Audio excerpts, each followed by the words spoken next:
प्यारे मित्रों, पूरी कविता सुनने के लिए आपको YouTube पर देखना होगा, क्योंकि रील में तो सिर्फ 2 4 6 पंक्तियाँ आती है। तो यहाँ सुनने के बाद अगर पूरी कविता सुनना हो तो आपको YouTube पे या Facebook पे मैं शेयर करता हूँ, तो वहाँ देखिए। तो पेश है एक कविता।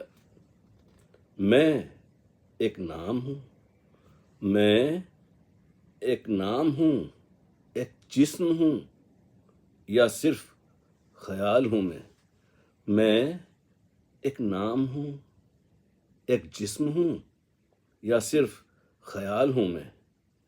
मेरे वजूद का तिलिस्म क्या है, मेरे वजूद का तिलिस्म क्या है जो हर रात खो जाता है, फिर हर सुबह मौजूद हो जाता है। किसी जवाब से अब मुझको तसल्ली नहीं मिलती, किसी जवाब से अब मुझको तसल्ली नहीं मिलती। रात दिन शोले सा जलता हुआ सवाल हूं मैं। जब तक आग न लगे भीतर, जब तक प्यास न जगे स्वयं को जानने की, या कहो सत्य को जानने की। सत्य हम शब्द उपयोग करते हैं तो ऐसा लगता है कि हमसे बाहर कहीं और, सातवें आसमान में या पदार्थ में या स्वयं को छोड़कर। तो सत्य की परिभाषा भी हमने स्वयं को उसमें हम इग्नोर कर देते हैं। इसलिए मैं स्वयं की खोज को ज़्यादा महत्व देता हूँ कि सत्य तो एक व्यवहारिक बात है, लेकिन जब हम शब्द का उपयोग करते हैं, मैं का तो हम सभी उपयोग करते हैं। इसमें न तो जात पात देश धर्म कुछ भी नहीं आता है। मैं ऐसा एक शब्द है जो हम अपने लिए, जो हम अपने आप को समझते हैं। उसमें हम नाम भी नहीं लेते हैं, क्योंकि नाम भी दूसरों द्वारा दिया जाता है। आई, मैं, तो ये हूँ। अब ऐसा है कि हर एक भाषा में इसको अनुवाद किया जा सकता है, लेकिन बेसिकली हम अभी हिंदी में बात कर रहे हैं तो मैं का ही उपयोग करूँगा कि मैं एक नाम हूँ। ये नाम कहाँ से हमें मिलता है, कब हमें पता चलता है कि मेरा नाम कृष्ण वेदांत है, मेरा नाम मोहन है, मेरा नाम आनंद है, मेरा नाम, मतलब बहुत सारे नाम हैं। नाम हमें कोई और देता है, माता पिता चुनते हैं, पंडित पुजारी मौलवी मुल्ला पादरी, भाई बड़े भाई बहन, परिवार का कोई सदस्य, लेकिन हमें छोड़कर कोई और नाम चुनता है। इसलिए जो भारत में जो परंपरा रही है कि जागृत पुरुष सद्गुरु, वो जब हमें दीक्षा देता है तो वो हमारे लिए, हमें अतीत से तोड़ने के लिए एक नया नाम, हमारा नामाकरण हो जाता है ना, नया नाम आ जाता है। आजकल सर्दी जुकाम चल रहा है, तो मैंने सोचा कि बैठे बैठे चलो कुछ गपशप हो जाए। तो ऐसा है कि वो एक उपाय है कि हम अपने अतीत से, अपने माजी से, जो पास जो बीत चुका है हमारा समय, बस उसी से हमारा तादात्म्य होता है, उसी से हमारी पहचान होती है, वही हमारी आइडेंटिटी होती है। तो उससे कैसे हम टूटें, कैसे हम उससे स्वयं को अलग करके देखें, जानें, उसके लिए नाम बदला जाता है। लेकिन फिर गलती हो जाती है कि हम फिर नए नाम को पकड़ लेते हैं। एक बार मैंने ओशो से पूछा था ये प्रश्न, वो महागीता प्रवचन माला में है, अष्टावक्र की, जो ये 76 की बात है। मैंने बहुत सारे प्रश्न नहीं पूछे हैं, ओशो से 4 5 ही प्रश्न पूछे हैं। उसमें से कुछ मुझे याद है, तो अभी इन नाम की बात निकली और मैं की बात निकली, क्योंकि अध्यात्म में सबसे पहला बाधा यही होता है तादात्म्य, आइडेंटिफिकेशन। तो हम तो बिना नाम के आते हैं, हर कोई बिना नाम के आता है, फिर हमें नाम दिया जाता है, फिर हमारी जात पात, न मालूम कितने लेबल लगाए जाते हैं, और हर चीज को हम सही समझ के पकड़ लेते हैं। नाम की उपयोगिता है, बिना नाम के तो हम समाज में रह ही नहीं सकेंगे। अकेले हों जंगल में तो कोई हमें बुलाने वाला नहीं है, तब तो नाम की कोई आवश्यकता नहीं है, लेकिन वो अकेलेपन की बात है। लेकिन जब हम संसार में रहते हैं, परिवार में रहते हैं, बाजार में रहते हैं, कारोबार में, तो हर जगह नाम बहुत उपयोगी होता है। तो एक नाम जो कि हम लेकर नहीं आए हैं, हमें दिया गया है, और हमारा उसमें चुनाव भी नहीं है, हम अपना नाम भी नहीं चुनते हैं। अगर भविष्य में लोग ज़्यादा समझदार होंगे और सोच विचार करेंगे तो 21 वर्ष की उम्र आते आते मतलब व्यक्ति को एक स्वतंत्रता दी जाएगी कि अपना नाम चुन ले। जैसे 21 वर्ष में हम मतदान करने के या शादी करने का जो कानून बना हुआ है कि हमको समझ आ जाती, बोध आ जाता है, तब हम अपने धर्म का, देश का, नाम का, मतलब ऐसे कुछ बेसिक जो जरूरी चीजें हैं उसको हम चुन सके अपनी मर्जी से, किसी के दबाव में नहीं, किसी के द्वारा राजी नहीं किया गया, थोपा नहीं गया। एक बेहतर समाज के लिए ये बड़ा उपयोगी हुआ कि हम अपना नाम खुद चुने। अगर उसमें बाधा आती है तो फिर कोई सद्गुरु जो हमारी पोटेंशियलिटी, जो हमारे अंदर क्या सार्थक है, क्या हमारे अंदर छुपा है, क्या हम लेके आए हैं। प्रत्येक व्यक्ति में कोई न कुछ होता है जिसे उसे प्रकट करना होता है किसी भी रूप में। मनुष्य के लिए तो हजारों उपाय है, पशुओं के लिए, पंछियों के लिए, उनके लिए ज़्यादा कोई उपाय ही नहीं है, चुनाव की ज़्यादा गुंजाइश ही नहीं है। मनुष्य के पास तो चुनाव है। तो खैर, हम नाम की बात कर रहे थे कि एक बेहतर समाज में 21 वर्ष की उम्र में कुछ ऐसी मूलभूत प्रक्रिया शायद शामिल की जाएंगी कि 21 वर्ष की उम्र में प्रत्येक व्यक्ति को अधिकार दिए जाएंगे, वो चाहे तो अपना नाम बदल सकता है और भी कुछ बदलना चाहे तो, तब थोड़ा होश आ जाता, थोड़ा बोध आ जाता है, जान पहचान हो जाती है अच्छे बुरे की, हमारा जीवन हमें कैसे जीना है। तो देखिए, उसी पर मैंने ये बात कही है कि बात लंबी ना हो जाए, तो मैं ये कहना चाहता हूँ कि ये जब तक आग ना लगे भीतर, प्यास ना जगे स्वयं को जानने की, ईश्वर, अल्लाह, परमात्मा, गॉड वगैरह के ये जो लेबल, आज क्या हुआ कि मैं कमेंट भी करता हूँ, कभी कभी कुछ देखता हूँ यूट्यूब पे वगैरह, तो मैंने कुछ कमेंट किया होगा तो किसी ने पूछा मुझसे कि आप किस धर्म को मानते हैं। तो अब वहाँ इतने लंबी चौड़ी क्या बहस करना, लिखा लिखी की बात होती है। तो मैं बोला कि मैं कुछ नहीं मानता और धर्म का मानने से कोई संबंध नहीं है।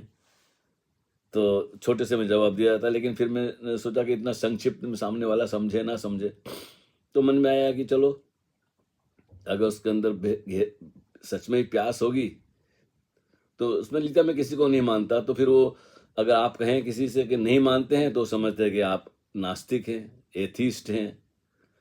तो हम तो वो भी नहीं है ना, हम तो ना आस्तिक है ना नास्तिक है, दोनों भी नहीं है। क्योंकि जिसे आप स्वयं को खोजना होता है उसको सारी मान्यताएं, नकारात्मक और विधायक, दोनों ही छोड़नी पड़ती हैं ना। तो मन में ऐसे ही चला, तो मैं सोचा कि चलो कम से कम ऐसा करते हैं, अपनी कोई कविता ढूंढते हैं जिससे मैं अपने भीतर की बात को सहजता से अभिव्यक्त कर सकूं। तो ये उसी सिलसिले में मैंने ये नज़्म मुझे मिल गई। तो मैं आपको फिर से शुरू करूं कि मैं एक नाम हूं, एक जिस्म हूं, या सिर्फ ख्याल हूं मैं। यह सिर्फ ख्याल ही है।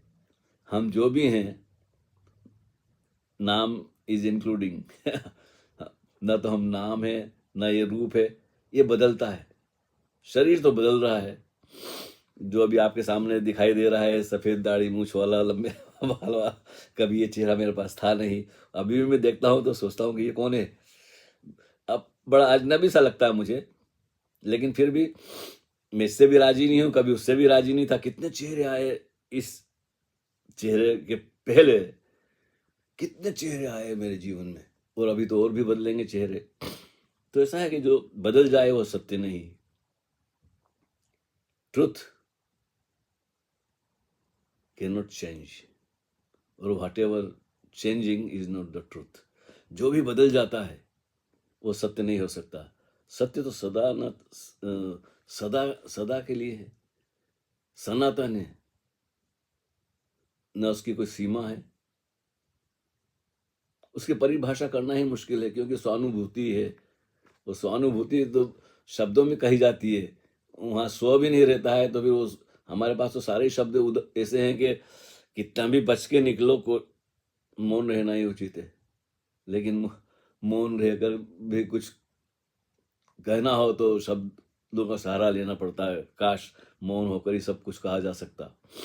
हम जब ओशो से मिलते थे वुडलैंड में, तो उन्होंने एक दो बार हमसे कहा कि जब तुम गहरे ध्यान में चले जाओगे या तुम्हें पता चल जाएगा, सब सीख जाओगे तुम शांत होना, स्थिर होना, तो हम फिर मौन में बैठा करेंगे। अभी तो मैं शब्दों में बोलता हूँ, फिर हम साथ में मौन में बैठा करेंगे। ऐसा हुआ भी। बाद में उन्होंने प्रयोग किया कि हम बुद्ध हाल में उनके उपस्थिति में मौन में बैठे, वो भी आंख बंद करके बैठे, हम भी आंख बंद करके बैठे हैं, अपने भीतर झांके, अपने आप को पहचाने। तो बस ये सारी जो ये कविता है उसी से संबंधित है कि मैं एक नाम हूँ, एक जिस्म हूँ, या सिर्फ ख्याल हूँ। मैं विचार हूँ, ख्याल हूँ, बिना विचार के मैं क्या हूँ। हमारा जो तादात्म्य है वो टूटने लगता है जब विचार कम होने लगते हैं, और जब बिल्कुल विदा हो जाते हैं थोड़ी देर के लिए भी, तो हम कोई मैं ही नहीं होता हूँ। तो मेरा भी शरीर मेरा, धर्म मेरा, मकान मेरा, परिवार मेरा, देश मेरा, धर्म मेरा, ना मालूम क्या क्या मेरा। लेकिन ये मेरे की जरूरत पड़ती है हम जब व्यवहारिक जगत में होते हैं। तो बात घूम फिर के वहीं आती है कि कैसे हमारा स्वयं के साथ वो जोड़ बैठे, हमारा जो मूल स्वभाव है उसके साथ हमारा परिचय हो, और कैसे हम उसको पृथक जान सकें जो हम नहीं हैं। तो मेरे वजूद का तिलिस्म क्या है, मेरे अस्तित्व का ये जादू जो तिलिस्म है, ये क्या है जो हर रात खो जाता है। देखो ना, रात को हर एक व्यक्ति, स्त्री पुरुष, बच्चे बूढ़े, पढ़े लिखे अनपढ़, सबके सभी, ऐसा समय आता है 2 घंटे तो कम से कम ऐसे आते हैं जो बड़ी गहरी निद्रा के होते हैं, जहाँ विचार भी नहीं, स्वप्न भी नहीं, सुषुप्ति एकदम से हम पूरे गायब हो जाते हैं, एकदम मूर्छित होते हैं, बेहोश। हमें पता ही नहीं होता है कि हम हैं, हमारा होना कंप्लीटली मिट जाता है। हम बिस्तर में हैं ये भी पता नहीं होता है, हम कौन सी जगह पे हैं, किस देश में हैं, स्त्री हैं पुरुष हैं। यानी कि एक ढंग से शरीर वहाँ होता है मृतवत, मुर्दे की तरह, लेकिन हम नहीं होते हैं। फिर स्वप्न शुरू हो जाते हैं, अपनी प्रक्रिया है। लेकिन वो जो घड़ी है 2-3 घंटे की, शायद 2 घंटे से भी कम है शायद, लेकिन कहना चाहिए हाँ वो आती जाती है। उसमें अगर हम बोधपूर्व रह सकें, हमें अपना बोध रहे और शून्यता है, सन्नाटा है, तो बात कुछ ऐसी है। आहा आहा, लो जी, छींक शुरू हो गई। सोचा नहीं था कि बात करते करते भी छींक आएगी, लेकिन आ गई भी। उसे रोकना भी चाहा था। भाई पता चलता कि आ रही है तो आने देते हैं, सब कुछ हमारे बस में तो नहीं है। हाँ, कभी कभी ऐसा है कि थोड़ी सजगता पहले से आ जाती है, लेकिन सर्दी जुकाम में नहीं होती, नॉर्मली वो कभी कभी आती है तो पता चल जाता है, तो हम उसको होश में आ जाते हैं, तो धीरे धीरे वो वापस बैठ जाती है। लेकिन सर्दी जुकाम नहीं है। तो किसी जवाब से अब मुझको तसल्ली नहीं मिलती, हमारी तृप्ति नहीं होती, तसल्ली नहीं होती है, ऐसा नहीं लगता है कि मुझे पता चल गया। बस ये स्वयं स्वयं ये अकेले होने का ही खेल है सारा। जब तक हम अकेले ना हो, दिन में भले ही सबके साथ, रात में जब हम अकेले होते हैं बिस्तर में, तब यह प्रयोग करने जैसा है। लेकिन उसके लिए पृष्ठभूमि तो दिन में ही तैयार करनी पड़ेगी। उठते बैठते चलते फिरते इस बोध को बार बार, बोध का धागा पकड़ना पड़ेगा कि मैं कौन हूं। शब्द में नहीं, लोग शब्द से भी शुरू कर सकते हैं, वे पूछे बार बार मैं कौन हूं, लेकिन हम शब्दों में नहीं। ये अस्तित्वगत एक प्यास होती है ना, जैसे शरीर प्यासा होता है तो शरीर बोलता, तो अंदर प्यास लगती है। तो कुछ बातें हैं कि एक ऐसा भाव होना चाहिए बिना शब्द के, स्वयं को जानने की आकांक्षा होती है, अभिप्सा होती है। तो फिर वो एक लपट सी लग जाती है, आग हम भुलाए नहीं भूल सकते हैं, बार बार भूल जाते हैं। फिर बार बार होश का धागा, बोध का धागा, भाई मैं कौन हूं, मैं शरीर हूं, मन हूं, विचार हूं, भाव हूं। ये आती जाती सांस है, तब तक मेरा होना है। सांस गई कि गए, तो रात दिन जलता हुआ सवाल हूं मैं। एक शोले सा, एक लपट हो जाती है अंदर, प्यास हो जाती है कि उसके सिवा और सब ठीक है, लेकिन कुछ भी ठीक नहीं है। जब तक ये पता ना चले, तब तक सब लगता है कि पता नहीं कब शरीर छूट जाए। और इस उम्र में तो भाई गारंटी नहीं होती है। तो रात दिन शोले सा जलता हुआ सवाल हूं मैं कौन हूं, क्या खोजता हूं। ये दोनों का ही पता नहीं है। खुद का पता चला न खुदा का पता चला, और भुगती सजा न फिर भी खता का पता चला। सभी का यही हाल है, करीब करीब गिनती के लोग हैं जिनको खुद का पता चलता है, तो फिर खुदा की तो बात ही नहीं उठती है। और जिंदगी ऐसी लगती है कि भुगती सजा न फिर भी खता का पता चला। ये जिंदगी जैसे हमें ये जो सुख दुख मिल रहे हैं, ऐसा लगता है कि सजा मिल गई है। हर एक आदमी को ऐसा लगता है कि वो अटका हुआ है कहीं, वो कुछ करना चाहता है, कुछ होना चाहता है, कुछ पाना चाहता है, लेकिन उसको लगता है मैं फंसा हुआ हूं। तो एक तरह की कैद है। तो शरीर भी एक तरह की कैद, जेल है। हाँ, तो ये अंदर से प्रश्न उठे, मैं कौन हूं, क्या खोजता हूं, मैं किसे खोजता हूं, क्या पाऊंगा, या पानी की एक बूंद की तरह रेत के समंदर में खो जाऊंगा। हाँ, कई लोग पूछते हैं भाई कि मरने के बाद क्या होगा। तो कई धर्मों ने इतना डरा रखा है लोगों को, डर के मारे ही, कि कब्र का अजाब। आजकल मैं सुनता रहता हूँ, बहुत सारे लोग इसीलिए बने रहते हैं अपने धर्म में कि वो डर लगता है कि अगर हम धर्म छोड़ दिया, हम इस्लाम में था तो इस्लाम छोड़ दिया, तो फिर अगर खुदा हुआ और मुझे जहन्नुम में डाल दिया, और कब्र में जो अजाब होते हैं वहाँ ऐसी ऐसी वो डरावनी बातें बताई जाती है कि बिच्छू है, सांप है, ये है, कुछ जलाया जाएगा, ना मालूम क्या क्या। तो डर के मारे लोग जानबूझकर, जानते हैं कि ऐसा कुछ भी नहीं है, लेकिन फिर भी वो कंडीशनिंग, प्रोग्रामिंग इतनी गहरी हो जाती है कि डर के मारे अपने विश्वास से, अंधविश्वास से चिपके रहते हैं। तो हकीकत तो ये है, क्या खोजता हूं, क्या पाऊंगा, या पानी की एक बूंद की तरह रेत के समंदर में खो जाऊंगा। हाँ, जैसे पानी रेत का समंदर है, गायब हो जाता, पता ही नहीं चलता, सूख जाता है हवा में, फिर उसको ढूंढना बड़ा मुश्किल है। मेरी हकीकत क्या है, मेरी हकीकत क्या है, क्या वक्त के समंदर में उठी।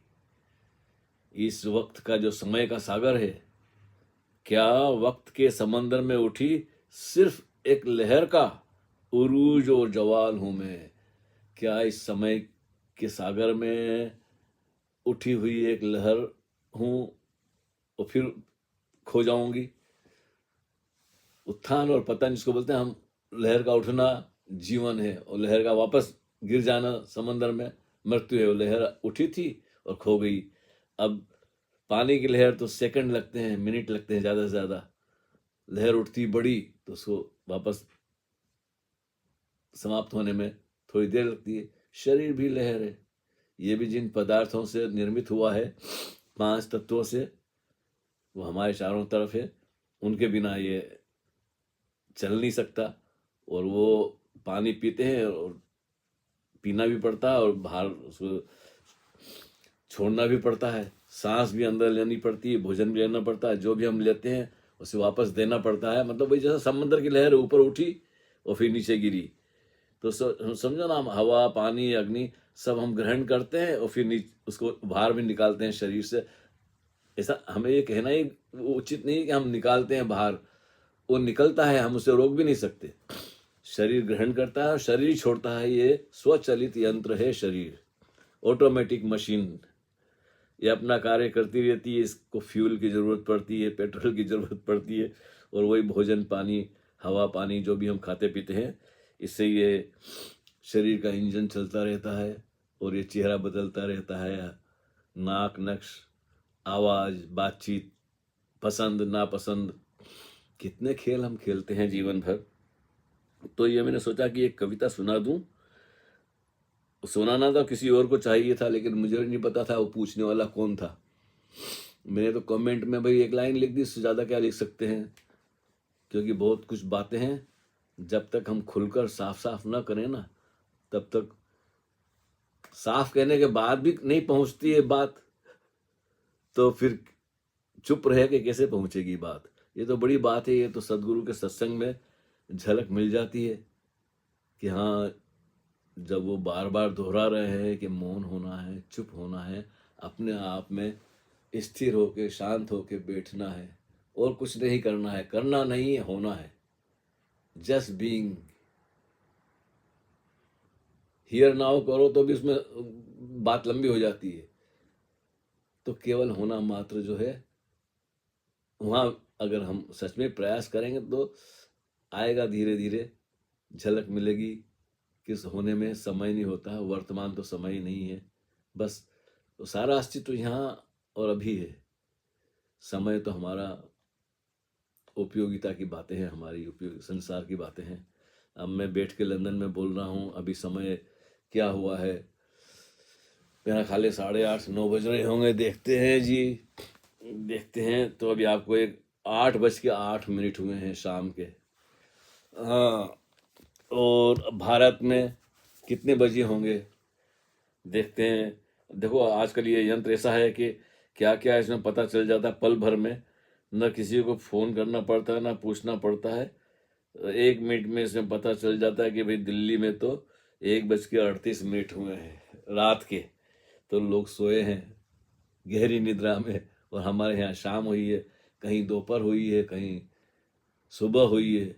अमेरिका में तो कुछ और समय ही है, ऑस्ट्रेलिया में, कनाडा में, न्यूजीलैंड में, जर्मनी 1 घंटे पीछे आगे है। यहाँ 8 बजते हैं तो वहाँ 9 बजते हैं। लेकिन अगर आप भारत में हैं और अभी मुझे सुन रहे हैं या देख रहे हैं, तो आप भी वर्तमान में मुझे देख रहे हैं और मैं भी आपसे वर्तमान में बात कर रहा हूँ। लेकिन आपकी घड़ी का समय अलग है, मेरी घड़ी का समय अलग है। तो कौन सा समय ठीक है?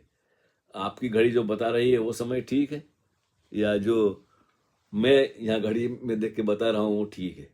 वो दोनों ही गलत है, मान्यता है। और जरूर ये धूप छाँव का खेल है। तो ऐसा है, बहुत कुछ चीजें हैं जो सत्य तो नहीं है, लेकिन झूठ भी नहीं कह सकते, क्योंकि उनकी उपयोगिता है। हाँ, उपयोग कर लो समय का भी, समय के पार जाने के लिए। जीवन का उपयोग कर लो जीवन के पार जाने के लिए। तो बहुत सारी बातें कही जा सकती है, फिर भी बहुत कुछ ऐसा है जो अनकहा रह जाता है, और उसी के लिए कोशिश चलती रहती है कि चलो कभी कभी एकांत में बैठे बैठे, और कुछ नहीं है, स्वयं से तो हर कोई बात करता है। ये आजकल की टेक्नोलॉजी है जिसके जरिए हम कुछ मित्रों से, जो हम ख्याल हैं, हमारे जैसे विचार हैं, जो अपनी खोज में लगे हुए हैं, सत्य की खोज में लगे हैं, उनसे गुफ्तगू हो जाती है, 2-4 बातें हो जाती है। बाकी तो और कोई शौक नहीं रहा। अब बहुत सारी कविताएं हैं, तो मैंने सोचा चलो किताबों से उनको आज़ाद कर दिया जाए। यहाँ आ जाएगी, 100 में से 1-2 लोग देखेंगे, और किसी को बात पसंद आएगी तो मैं उनका आभारी तो हरिओम तत्सत। और प्यारे मित्रों, रील तो सिर्फ 2 मिनट की होती है, लेकिन कविता आपको फेसबुक पे और यूट्यूब पे मिलेगी देखने को। हरिओम तत्सत। वाह जी।